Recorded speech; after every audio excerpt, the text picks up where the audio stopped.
Halo semuanya, selamat datang kembali. Hari ini kita bakal ngobrolin sesuatu yang lagi heboh banget nih. Ya, soal ledakan bank digital di Indonesia. Kayaknya tiap buka App Store ada aja bank baru yang muncul, bener nggak? Coba disebutin, ada Jenius, Jago, Sibank, Blue, dan itu baru beberapa aja. Kalau kamu ngerasa agak pusing lihat semua pilihan ini, tenang aja. Kamu nggak sendirian kok. Dunia perbankan emang lagi berubah cepet banget, dan milih yang pas itu bisa jadi PR tersendiri. Tapi tenang, kita bakal bedah bareng-bareng biar nggak bingung lagi.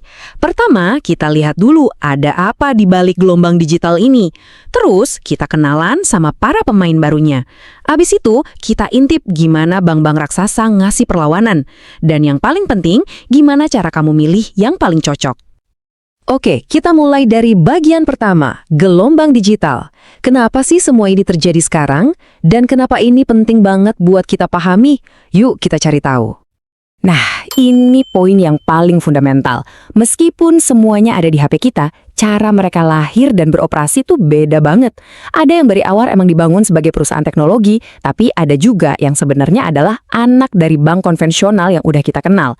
Ngerti bedanya ini jadi kunci loh. Jadi, secara umum ada dua jalan ninja nih. Yang pertama, pemain digital murni. Mereka ini bangun semuanya dari nol, mikirnya kayak startup teknologi, jadi gerakannya cepat dan lincah banget. Di sisi lain, ada unit digital dari bank konvensional. Nah, kekuatan utama mereka jelas, nama besar dan kepercayaan yang udah dibangun puluhan tahun. Oke, sekarang kita udah tahu model bisnisnya, saatnya kita kenalan lebih dekat sama kelompok pertama. Para penantang baru. Mereka inilah yang bisa dibilang jadi pemicu revolusi perbankan ini. Kalau ngomongin pelopor, dua nama ini pasti langsung muncul di kepala, Jenius dan Bank Jago. Jenius dari BTPN bisa dibilang yang pertama kali ngenalin konsep bank digital modern ke kita. Terus ada Bank Jago yang transformasinya dari bank kecil bernama Bank Artos jadi raksasa digital itu wah luar biasa. Keduanya punya satu inovasi andalan yang sama, fitur kantong. Jadi, kantong itu apaan sih? Gampangnya gini, ini fitur yang bikin kita bisa punya banyak dompet di dalam satu rekening. Kamu bisa bikin satu kantong buat dana darurat, satu lagi buat nabung liburan ke Bali, satu lagi khusus buat bayar cicilan.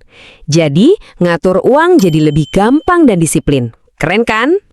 Selanjutnya ada pemain yang pendekatannya beda lagi nih, Sibank. Kekuatan utama mereka bukan cuma di fitur perbankannya, tapi di bagaimana mereka nyambung banget sama ekosistem raksasa e-commerce, apalagi kalau bukan Shopee. Nah, tabel ini ngerangkum semuanya dengan jelas. Kalau kamu tipe orang yang suka nabung buat banyak tujuan berbeda, fitur savernya Jenius itu fleksibel banget. Kalau hidupmu sehari-hari nggak bisa lepas dari Gojek atau GoPay, ya udah, Bank Jago itu pas banget. Nah, kalau kamu adalah warga setia Shopee, si bank ini bakal jadi sahabat terbaikmu. Tentu aja, para raksasa perbankan yang udah ada dari dulu nggak tinggal diam. Ngelihat para penantang baru ini makin lincah, mereka pun meluncurkan serangan baliknya. Yuk kita lihat jurus-jurus andalan mereka.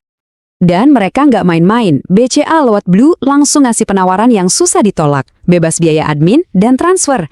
DBS dengan Digibanknya benar-benar nawarin pengalaman 100% digital. Sama sekali nggak perlu ke cabang. Terus ada TMRW dari UOB yang targetnya anak muda. Mereka pakai AI buat ngasih kita saran-saran keuangan. Canggih. Sampai sini kita udah lihat pemain-pemain buat kebutuhan umum. Tapi kan pasar di Indonesia tuh beragam banget. Gimana kalau kamu nyari sesuatu yang lebih dari sekadar transfer gratis? Sesuatu yang sejalan sama prinsipmu? Disinilah pemain seperti Bank Aladin Syariah punya peran penting. Mereka adalah bank digital penuh yang semua operasionalnya itu berdasarkan prinsip syariah. Ini jadi solusi buat segmen pasar yang besar banget di Indonesia yang memang butuh layanan perbankan syariah yang modern dan praktis. Oke, kita udah kenalan sama semua pemainnya. Dari yang digital murni, anak bank besar, sampai yang spesialis. Sekarang, masuk ke bagian yang paling praktis. Gimana semua info ini bisa bantu kamu buat ngambil keputusan yang paling tepat? Tenang, nggak perlu dibuat ribet. Cukup ikutin 3 langkah simpel ini aja. Pertama, coba deh pikirin tujuan utama kamu pakai bank digital itu buat apa. Kedua, cek aplikasi apa aja yang paling sering kamu pakai sehari-hari.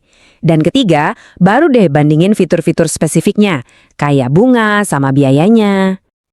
Biar lebih gampang, coba jawab pertanyaan-pertanyaan ini. Tujuan utamamu apa? Buat nabung, buat jajan sehari-hari, atau buat investasi? Penting nggak buat kamu banknya nyambung ke Gojek atau Shopee? Kamu tim mana? Tim ngejar bunga tinggi atau tim anti biaya-biaya admin?